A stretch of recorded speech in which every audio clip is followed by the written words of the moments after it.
O ayan guys, magluluto ako ng stir fry udon noodles. At ito ang aking mga ingredients.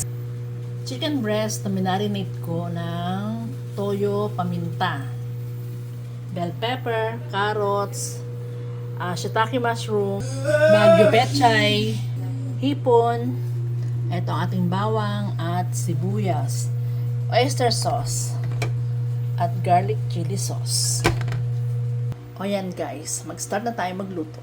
Sa kabilang kawali, unahin natin ang shiitake mushroom. Lagay natin ang chicken. Lagay natin ang ating bawang. Dito naman ito sa kabilang kawali, yun ang isa. Lagay natin ang konting chili garlic sauce. Lagay natin ang sibuyas. Lagay natin si bell pepper. Lagay natin ang hipon. Lagay natin ang pechay bagyo. Pakukuluan natin ng konti ang ating noodles.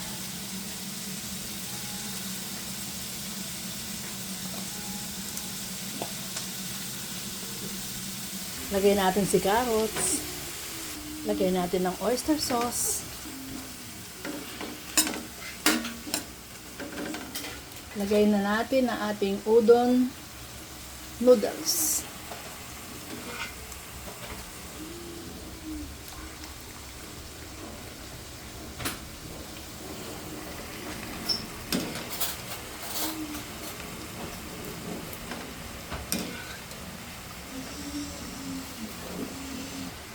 Haluin natin.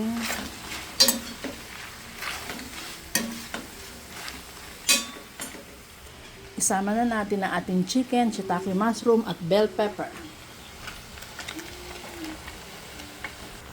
O yan guys, ito na ang ating stir fry udon noodles.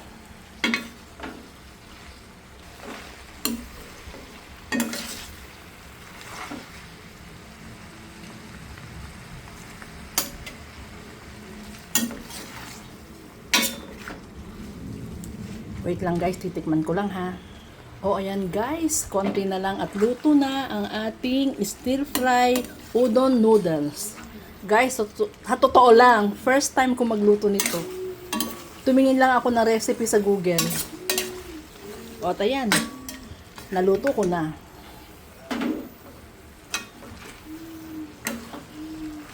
At masarap guys. O diba, o kita nyo, o, ang ganda na itsura niya, o. O ayan guys, luto na ang aking stir fry udon noodles. Kakain na kami. Ang sarap!